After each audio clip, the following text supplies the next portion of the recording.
At Thanksgiving, my sister discovered I had $12 million and my family demanded I give it to her, claiming she deserved it more. Using a throwaway for obvious reasons, with certain specifics modified to preserve anonymity. So I'm Sarah, 38, female, and I need to get this off my chest. Do you know those family dynamics in which one child can do no wrong while the other appears to be invisible? Yes, welcome to my life. Everything was very typical until I was 8. I was an only kid, and while my parents were not particularly warm and fuzzy, they were present, I suppose. Mom would help me with my homework, and Dad would occasionally take me fishing on Lake St. Clair. We weren't the Brady Bunch, but we were fine. Then came the night that would change everything. I recall my Aunt Kelly showing up at 2 a.m. and telling me to pack a suitcase because Mom was in the hospital. My sister, Rachel, was on her way, but something was wrong. She wasn't meant to arrive for another 2 months. The following few weeks were a flurry of hospital visits and hush chats. Rachel was really little. She looked like one of my baby dolls, but with all these tubes and cables, I wasn't allowed to touch her or get too close. That was the first time I felt it, an invisible wall forming between me and the rest of my family. When they eventually brought Rachel home, our house turned into a sterilized bubble. Mom had an obsession with germs. I'm talking industrial strength disinfection throughout, hand sanitizer stations in each room, and constant cleaning. The harsh odor of bleach still causes me distress to this day. But here's the bit that really messed me up. Whenever I showed the slightest symptom of illness, I was whisked off to either Grandma Marie's or Aunt Kelly's house. I mean every time. Sneeze once, pack your bags. A mild cough, you're off to see Grandma. At first, I thought it was enjoyable. Grandma Marie would make cookies, and Aunt Kelly had a fantastic collection of Nancy Drew books that I was working my way through. But children are not stupid. After a while, you begin to understand what is actually going on. You are not being sent away on adventures. You are being handled as a threat. As if your entire existence could damage your beloved sister. I tried everything to gain their attention in a healthier manner. Honestly, everything? Got all A's? Mom would scarcely look up from Rachel's most recent doctor's appointment calendar. Won first prize in the scientific fair with a project about renewable energy. Dad just asked if I could store the display board in the garage since Rachel is allergic to cardboard dust. Is this even a thing? The real kicker came when I was 12. For months, I'd been practicing for the school talent show, teaching myself to perform Bridge Over Troubled Water on the piano. I know it's a little too obvious. Rachel had a 99.1 degree Fahrenheit fever on the night of the show. Guess who did not have anyone in the audience? Meanwhile, 2 weeks later, the entire family, including both sets of grandparents, attended Rachel's 15-minute flute recital, during which she essentially killed hot cross buns. Rachel immediately learned how to use the system. By the age of 7, she had outgrown any real health difficulties, but that didn't stop her from performing. Headache? Must remain home from school. Feeling tired? Someone else, guess who, should perform her tasks. Worried about a test? Mom would literally call the school to have the deadline extended. I began spending more and more time in my room, immersed in books about art history and antiques. It's funny how life works out sometimes. My room became my sanctuary, mostly because Rachel claimed she was allergic to my lavender air freshener, so it was the only place she wouldn't go. Do you know what is actually wrong? When she pretended to be sick, a part of me felt grateful. At the very least, I'd be taken to Grandma Marie's, where someone would ask about my day or be interested in what I was about. Grandma was the one who sparked my interest in vintage jewelry. She had an incredible collection of costume pieces that she let me organize and catalog. I suppose I should have regarded it as prophetic. The worst thing wasn't even the clear favoritism. It was how they rewrote history to excuse their actions. Rachel just needs more attention because she had such a rough start. Sarah's always been so independent. Sarah understands that her sister has special needs. Number I did not comprehend. I was a child who didn't understand why having a good immune system made me less deserving of love. Looking back, I can see how these years shaped me. The persistent message that I was somehow unsafe or inconvenient to be around doesn't just go away. But hey, at least it taught me to be self-sufficient. When no one checks your homework or cares about your triumphs, you quickly learn to be your own cheerleader. High school, the majority of people either loved or loathed it. Me, I regarded it as a ticket out.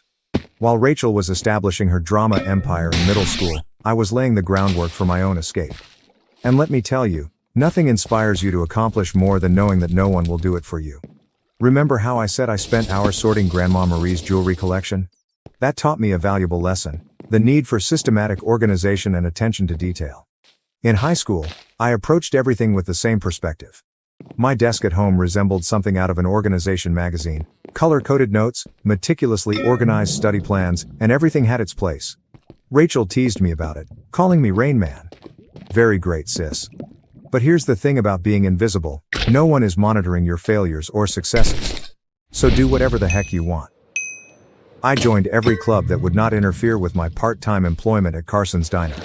Thank you to Carol, the owner, for remembering my birthday when my own parents had forgotten.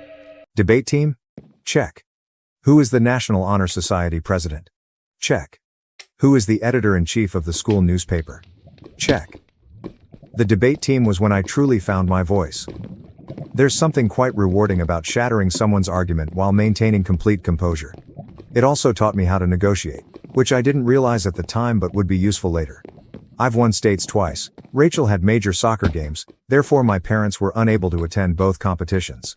She was on the C team, did not even play. The game changer the junior year was when things truly became interesting.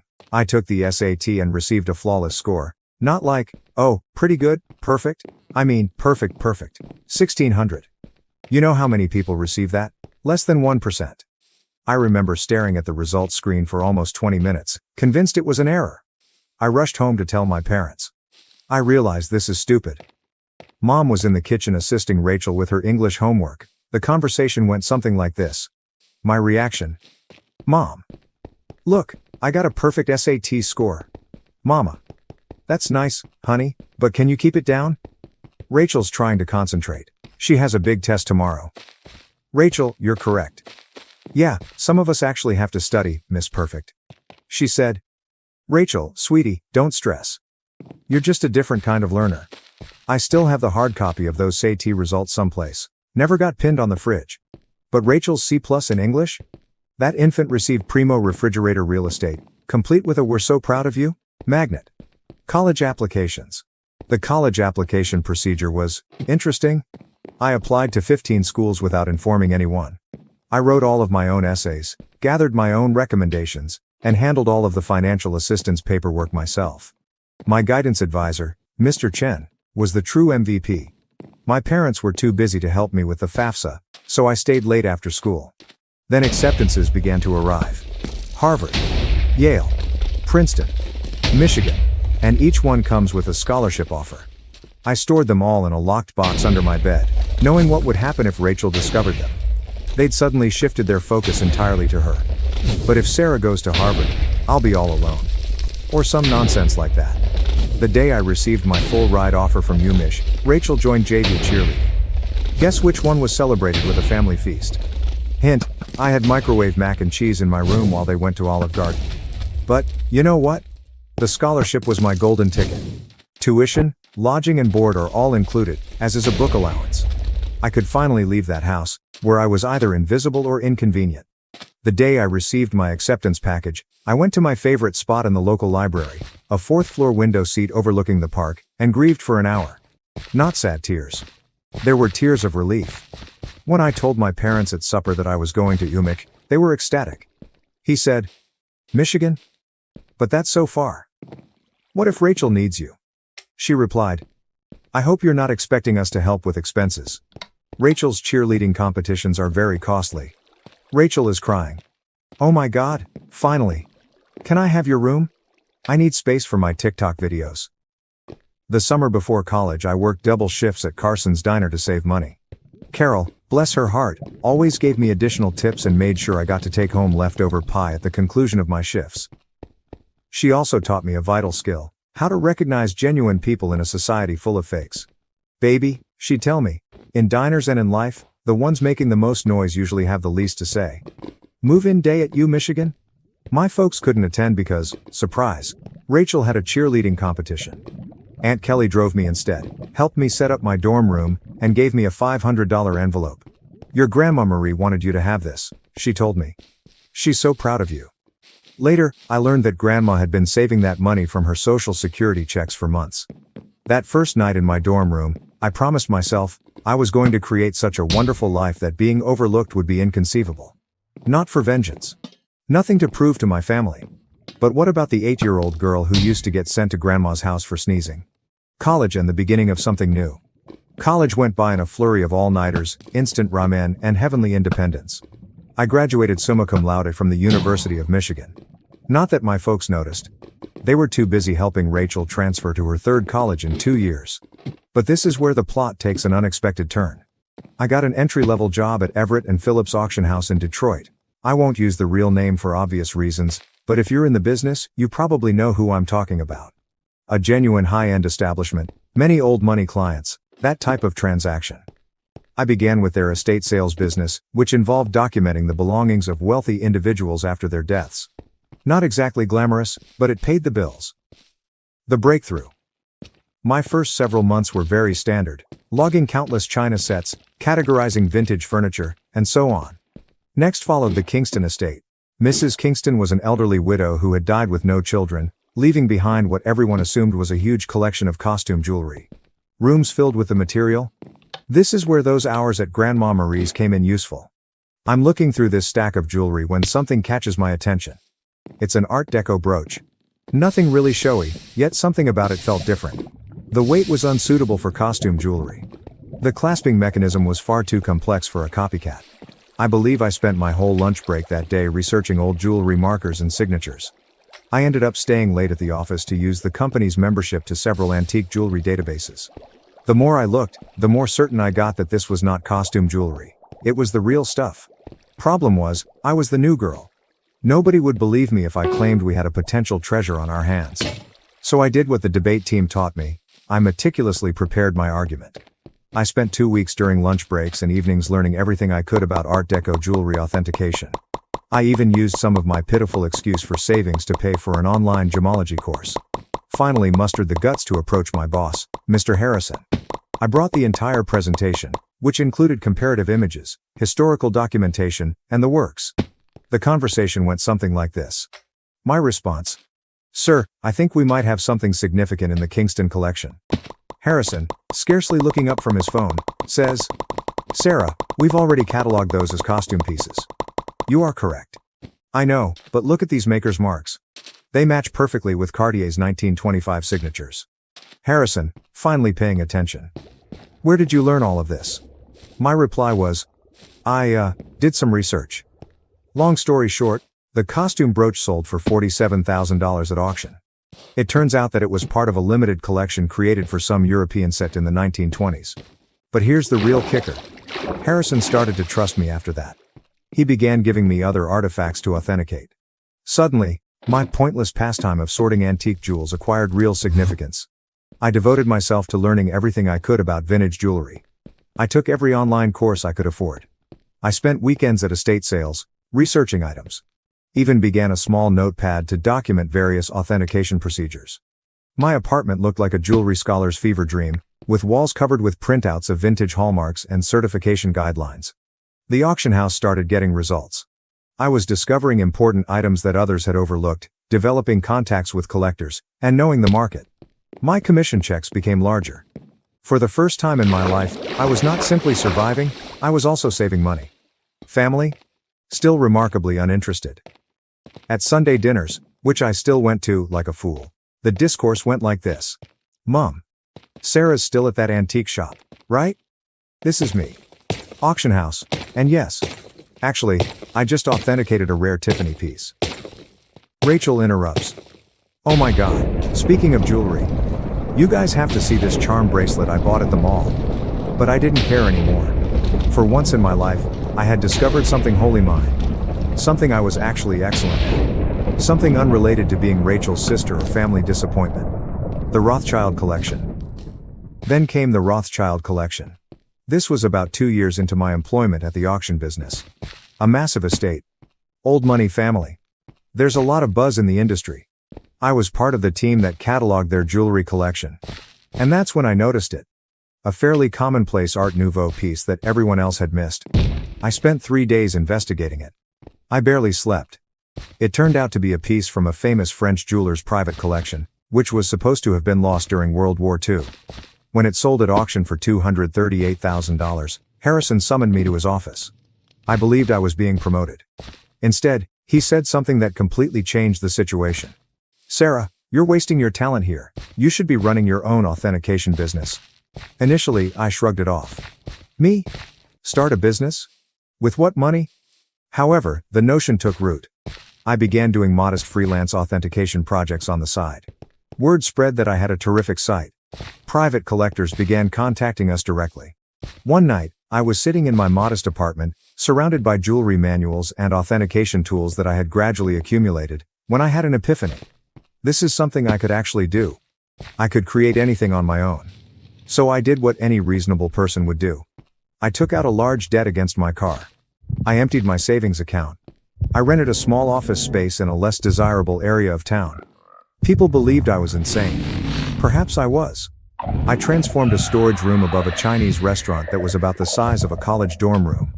The rent was low because it always smelled like Kung Pao chicken, and the Wi-Fi only functioned if you sat in the corner by the window. But it was mine. The struggle. The first few months were interesting, and by interesting, I mean scary. I'd awaken at 4 a.m. with cold sweats, calculating how many months till my savings ran out. Loan payments felt like a rope around my neck. My office furnishings comprised of, I purchased a card table from Goodwill. A chair I literally found on the curb. Don't worry, it was thoroughly cleaned. However, in the world of high-end jewelry, reputation and contacts are everything. And my experience at the auction house provided me with both. I started small by doing authentication work for local antique dealers. My fees were lower than the larger organizations, but my attention to detail was becoming known. Word spread. 6 months later, a watershed moment occurred. A dealer I had dealt with at the auction house inquired about a collection of Victorian-era brooches. The owner requested confirmation before selling. It turned out to be a massive collection, with pieces from 3 generations of families.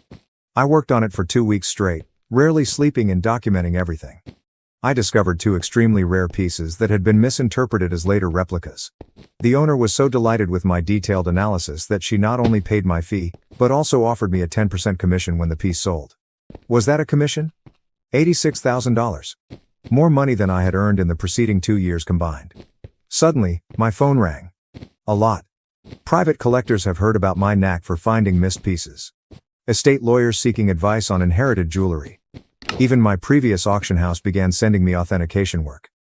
I'm quite sure Harrison was secretly helping spread the news. Thanks, boss. Scaling up. By year 2, I'd hired my first employee, Jenny, a fresh gemology graduate who reminded me much too much of myself at that age. She was extremely intelligent, yet she was neglected since she was quiet. She is now my head of authentication and is well worth her weight in gold. The firm expanded quicker than I could have predicted. Moved to a proper office downtown. Goodbye, Kung Pao chicken odor. Created a team of specialists. I've earned a reputation for finding misplaced items. You wouldn't believe how many important historical jewelry items get misinterpreted as costume jewelry in people's attics. Keeping it secret from my family. However, success came with its own set of obstacles. The bigger we became, the harder it became to keep it a secret from my family. They still thought I worked in an antique shop. Rachel would make these sarcastic remarks during family dinners. Rachel asks, Sarah, I have some old jewelry I was going to donate to Goodwill. Maybe your little shop would want it? Me, having just authenticated a $1.2 million Fabergé item that morning. Sure, I'll look into it. Mom continues to introduce me to everyone as my other daughter. She works with old jewelry or something. Meanwhile, I was quoted in Forbes, luckily under my company name, and we had recently built our 3rd office. What's strange about it? Keeping the secret became almost enjoyable. Like this private joke with myself. I'd sit at Sunday dinner in my Target discount outfit, really Chanel, listening to Rachel speak about her entry-level marketing job, knowing I'd just closed a deal for more than her annual income. I even started playing tiny games with myself, such as wearing authentic Harry Winston pieces to family gatherings and seeing whether anyone noticed. They never did. Rachel once spent 20 minutes showing off her expensive $200 Michael Kors watch. I was wearing a vintage Patek Philippe that cost more than her automobile. Managing growth. However, the real challenge was managing growth. By year 5, we'd established offices in Detroit, Chicago, and New York. I spent more time on airplanes than in my own bed. We built a reputation for discretion. It turns out that many wealthy people want their jewels verified without the rest of the world knowing. The money was enormous. For example, we needed to hire a large team of financial advisors. Nonetheless, I maintained a relatively modest lifestyle. I purchased a nice, but not flashy house in a desirable neighborhood. I drove a high-end, But not obvious car. The only place I truly splurged? My home office. Advanced authentication equipment. The most effective security system money can buy. A custom-built vault to make Fort Knox envy. What's with the irony? They believed I was being frugal by aiding them. Mom would remark things like, "It's so sweet of Sarah to help out. She must be eating nothing but ramen to manage it." Meanwhile, I had just validated a collection, which earned me a commission greater than their mortgage. You know what's strange about success? The more you have, the more difficult it is to explain to others who have always perceived you as inferior. It's like explaining color to someone who has only seen black and white. They lack the necessary context. By this stage, my company was doing really well. We had the Midwest's high-end jewelry authentication industry cornered, and our reputation was solid gold, pun intended. But every Sunday, I'd travel to my parents' house for dinner, playing Sarah, the modest antique shop worker. The cognitive dissonance was becoming ludicrous. I'd spend my mornings on conference calls with Dubai collectors, my afternoons authenticating million-dollar pieces, and my evenings at my parents' house in carefully chosen normal clothes, eating Mom's overcooked pot roast while Rachel dominated the conversation with stories about her latest marketing triumph. Usually something like bringing her boss's coffee without spilling it. A defining moment. One Sunday is very memorable in my mind. I had just completed a huge transaction, authenticating a missing Cartier piece that had been resting in someone's safe deposit box for 40 years. Was it just the commission? 7 figures. I drove directly from the meeting to my parents' place, still euphoric from the successful authentication. She said, "Sarah, honey, is everything okay? Your clothes are looking a bit worn." "Oh, trying to save money," I said, wearing a $3,000 cashmere sweater that I had purposefully chosen for its subtle appearance. Rachel responded, "Well, if you'd gotten a real job instead of playing with old jewelry." Your dad. Rachel, be nice, not everyone can be as successful as you. I almost choked on my pot roast, trying not to laugh. The anonymous transfers monthly payments to my parents began about this time. Aunt Kelly informed me that they were struggling to pay Rachel's educational loans and medical bills. Mom casually stated that they might have to sell the house. I couldn't let that happen. Despite everything, it was still the home I grew up in. So I initiated an anonymous monthly transfer of $5,000 to their account. When asked, I said I was giving $1,000 by living on rice and beans. They imagined the rest came from Aunt Kelly or another family. Rachel, of course, claimed responsibility for inspiring family members to help. Watching Rachel spend my money. The money was helpful, but it also had unexpected consequences. My parents began treating me with a strange combination of sorrow and patronizing pride. As if I were some kind of noble poverty case, sacrificing everything to support the family. Meanwhile, Rachel's spending became more extravagant. She'd arrive for dinner with new expensive bags, claiming they were outlet finds. They weren't. I can recognize a genuine Gucci at 20 paces. She began taking extravagant vacations and bragging on Instagram about her fortunate life. I'm very convinced she used my support money for shopping sprees. However, I remained silent. The irony was simply wonderful. The MBA drama. Then came the college fund drama. Rachel revealed that she wants to return to school for her MBA. Another private university, of course. Only the best for the golden child. Mom contacted me in tears, explaining how they couldn't afford it. I say, maybe Rachel could look at state schools? They have good programs too. My mother. Oh honey, you don't understand? Your sister needs to maintain certain standards. But, speaking of assisting, may I increase my monthly contribution for a few years? I increased it to $7,000 per month. My accounts were unaffected. But witnessing them compliment Rachel for taking initiative with her education, while presuming I was living on ramen to help out, that stung a little. The actual kicker? I was giving a guest seminar at the same business school Rachel wanted to attend. My family didn't know that. The dean personally invited me to give a lecture on luxury goods authenticity and business growth. I had to come up with an excuse as to why I couldn't attend Sunday dinner that week. My own achievement started to feel like a distinct life. As if I were some kind of corporate superhero with a hidden identity. By day, I was running a multi-million-dollar authentication business. By night, well, on Sunday evenings, I was just Sarah, the disappointed daughter who worked at an antique shop. The breaking point, Thanksgiving. The weight of the untruth was becoming heavier. Rachel made rude remarks about my career on multiple occasions. Each time Mom apologized to her friends for my modest lifestyle. Every time Dad suggested I get a real job. I believe I always knew it would end dramatically. I just didn't expect it to implode so spectacularly on Thanksgiving. It began 2 weeks before the holiday. Mom called, weeping about her back discomfort. She had been diagnosed with a herniated disc, and the notion of cooking Thanksgiving dinner for 20 guests overwhelmed her. Now, I'd like to tell you that I offered to help purely out of goodwill. But really? I became tired of pretending her dried turkey was appetizing. My response: why don't I handle the food this year? I can have it catered. She replied, oh honey, we can't afford a caterer. My response: don't worry about the cost. I've been saving up. Mom, concerned. You're not taking out a loan, are you? I coordinated everything with a high-end catering firm that I use for business gatherings. They do incredible work, the kind of food that makes you wonder why you ever bothered to prepare yourself. It cost more than my folks thought I earned in 2 months, but whatever. Thanksgiving morning dawned, and I was feeling quite good. I had my laptop with me because I needed to monitor a major online auction in Hong Kong. This magnificent Art Nouveau necklace was for sale, and I had a customer who was interested in authentication if they won the bid. The lunch arrived on schedule, and everything was properly prepared. Rachel, of course, had to respond. Rachel inquired, store-bought stuffing? Really, Sarah, Mom's is so much better. This is from the girl who once set off the smoke alarm while making toast.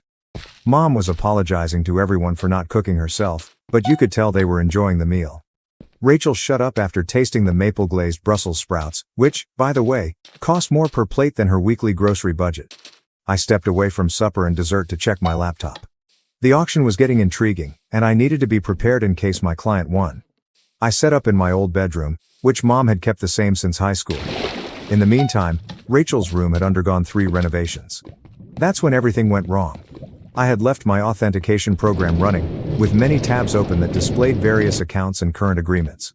Rachel came in without knocking, some things never change, to borrow my phone charger. She saw my laptop screen and realized this was her chance to finally expose how pathetic her older sister was. Rachel, smirking. Let's show everyone what Sarah's really been up to. Before I could stop her, she took my laptop and walked into the dining room.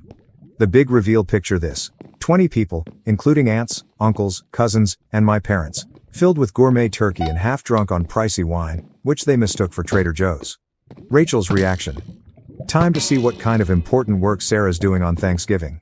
She flipped the laptop around triumphantly, apparently intending to disgrace me with whatever minor antique transactions she assumed I was working on. The room went completely silent. Like, you could hear the fancy clock I got Mom for Christmas ticking silently.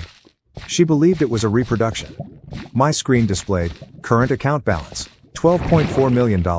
Pending authentication contract, $485,000. Recent transaction, $1.2 million. Hong Kong auction, company's quarterly profit report, $4.2 million.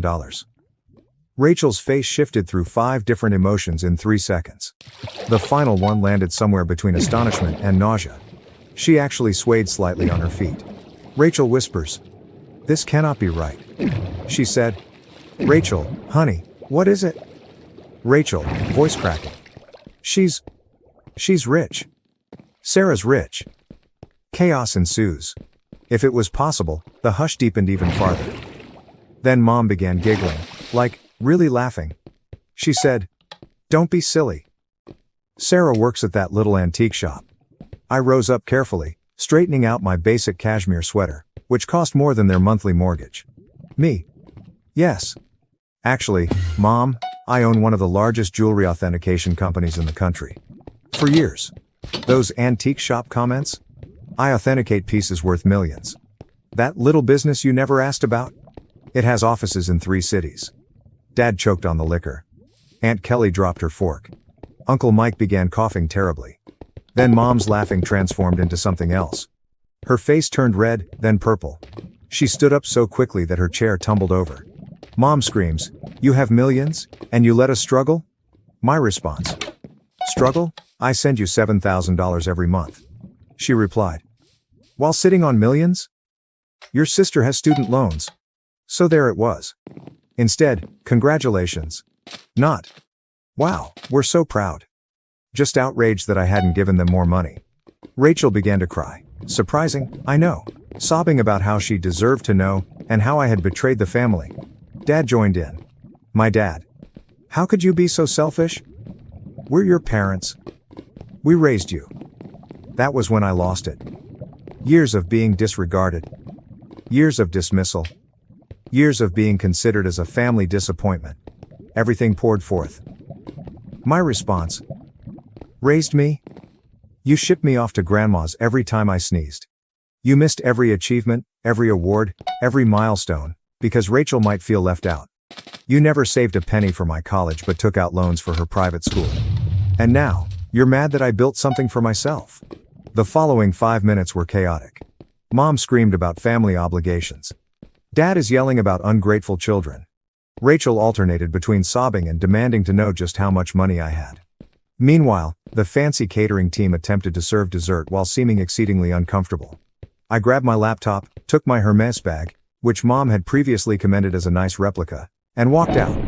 Behind me, I could hear Mom discussing how to spend my money, something about Rachel's MBA and a new car.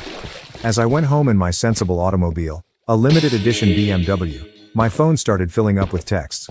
The family group chat burst. Rachel began posting on Facebook about hidden family wealth and selfish siblings. The aftermath. The days after Thanksgiving were like watching a cyclone hit in slow motion. Except that the hurricane represented my family and the debris symbolized my sanity. Let's start with SMS messaging. Within 1 hour of leaving supper, my phone had 47 missed calls. More than 200 messages. Mom followed this intriguing progression. 7:42 p.m. How dare you walk out on family? 8:15 p.m. We need to talk about this like adults. 9:03 p.m. Your sister deserves a share of your success. 10:30 p.m. I've already called a realtor about houses in better neighborhoods. 11:45 p.m. Why aren't you answering? This is your mother. Meanwhile, Rachel had become a full-fledged social media fighter. Rachel, on the other hand, had fully embraced social networking. She wrote an enormous rant on Facebook about how her millionaire sister had been hoarding wealth while watching her beloved family struggle. The comments section was insane. Distant cousins and former high school classmates, whom I hadn't spoken to in years, suddenly formed strong ideas about my moral character. But this is the bit that really grabbed me. Rachel actually posted, all those years of me trying to help Sarah's career, giving her advice about moving up from that little antique shop, and she was secretly wealthy. The betrayal hurt so much I nearly threw my phone across the room. What was the only career advice she ever gave me? I suggest I try selling jewelry on Etsy. If you're unfamiliar with the term, flying monkeys occur when toxic family members send others to guilt trip you. Aunt Susan, whom I saw maybe once every 3 years, called to inform me that family is everything. Uncle Bob, who I'm pretty sure still believes I'm 12, emailed me a lengthy lecture on the importance of sharing wealth. Even my third cousin's wife's sister, how did she acquire my number, felt compelled to express her thoughts on family obligation. But the real fun began when they arrived at my workplace. I arrived in on Monday morning to find Mom, Dad, and Rachel sitting in our reception area. They informed Jenny, my receptionist, that they had an appointment for authenticating services. Rachel clutched her Michael Kors bag as if it was genuinely worth something. The conversation went about as well as one would expect. Your mother. We've discussed it as a family. I said. A family discussion, without the family member you're discussing. Mom, ignoring me. And we think it's only fair that you set up trust funds for everyone. Rachel responds. I need at least $2 million to start my new life properly. Dad said. And your mother and I would like to retire. We're thinking a beach house in Florida. This is me. Did you miss the part where I've been sending you $7,000 monthly? Rachel responds. That's nothing compared to what you have. You owe us. You're thinking, I owe you? For what, exactly? The years of being ignored? The missed graduations? The constant comparisons? Mama. Don't be dramatic, Sarah. We gave you everything. My response. No. I gave myself everything, and you know what? I'm done. Right there in my own office lobby, I took out my phone and canceled the monthly transfers to their account. Mom gasped as if I'd slapped her. Rachel began her phony crying performance, but quickly stopped when she saw it wasn't working. Then things became ugly. They refused to leave. I had to contact security. Seeing my 60-year-old mother being dragged out while yelling about ungrateful children was bizarre. Jenny asked whether I wanted to press charges. I said no. However, I did have their names placed on the building's do not admit list. The harassment lasted for weeks. New telephone numbers. Fake email addresses. Even tried to contact me through my company's customer service. I finally had to issue a formal legal notice, threatening harassment charges. Mom then played her final card. She called Grandma Marie. But here's the thing about Grandma Marie, she is wiser than all of them together. How did she respond? Good for Sarah. About time someone in this family succeeded on their own terms. Mom did not speak with her for 2 months after that. It has been 6 months since Thanksgiving. I relocated to a new home, with better security. I changed all of my numbers. What about the company? We are doing better than ever. It turns out that my family problems attracted several high-profile clients who respected my caution in the circumstance. Rachel continues to write passive-aggressive updates about toxic wealth and family betrayal. According to what I've heard, she is beginning her own jewelry authentication firm. Good luck on that. Mom and Dad finally stopped trying to contact me when my lawyer wrote them an official letter outlining how the harassment charges would affect their lives. They're now informing everyone that they never wanted my money anyway, and that they're praying for my salvation. What's the best part? For the first time in my life, I feel liberated. No more Sunday dinners full of sly insults. No more downplaying my accomplishments to spare their feelings. No longer financing for the Rachel show. My therapist believes I am finally establishing healthy limits. I say, I am finally living authentically. So, that is my story. Reddit? Thanks for allowing me to share it. Special thanks to the catering firm, who sent me a Christmas letter stating that the Thanksgiving meal was the highlight of their year. Edit, responses to common questions. Yes, I am still in treatment. No, I do not regret cutting them off.